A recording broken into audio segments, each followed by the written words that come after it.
il s'agit ici de tirer les acquis et bien sûr les difficultés pour que la stratégie de scolarisation accélérée partielle de résilience contribue à la continuité éducative pour permettre aux enfants hors école de réintégrer le système des écoles classiques avec le soutien de nos partenaires.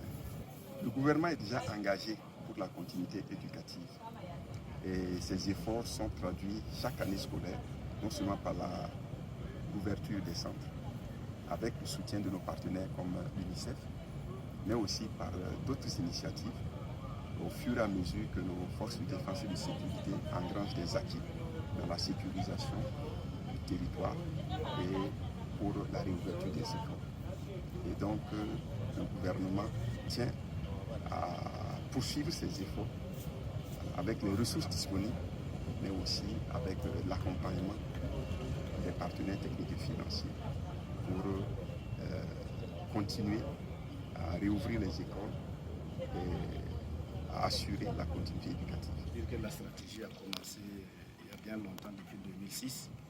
Et il faut dire qu'il y a eu beaucoup de résultats en termes de réinsertion, de réinscription des élèves, des enfants et adolescents hors école, dans le système classique. Et pour ce bilan, en fait, c'est le bilan donc, de l'année 2023-24 avec 200 centres SSAP que nous avons couverts. Ce sont des centres de SSAP de résilience qui ont été soutenus donc, par l'UNICEF. Et donc, c'est après une année on remarque qu'on a pu faire revenir dans le système classique plus de 5600 enfants et adolescents dans les écoles classiques. Et avec plus de 2700 filles qui ont rejoint le système classique. Donc, c'est quand même d'acquis.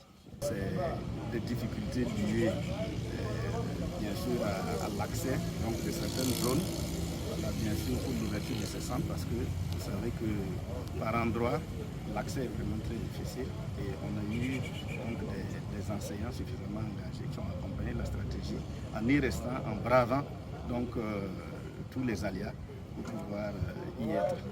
Et bien sûr, notre accompagnement a été également de mise parce qu'on a pu accompagner, mais bien sûr, comme dans toute structure, il y a la possibilité d'être toujours présent pour apporter les conseils qui n'est pas régulièrement de mise. Parce que bon, quand les moyens sont un peu limités, on fait avec ce qu'on a. Donc on a pu assurer l'encadrement, le suivi supervision et faire en sorte que dans les centres SSAP, les apprenants puissent disposer quand même du minimum pour pouvoir travailler et disposer également de cantines pour pouvoir manger et continuer les cours.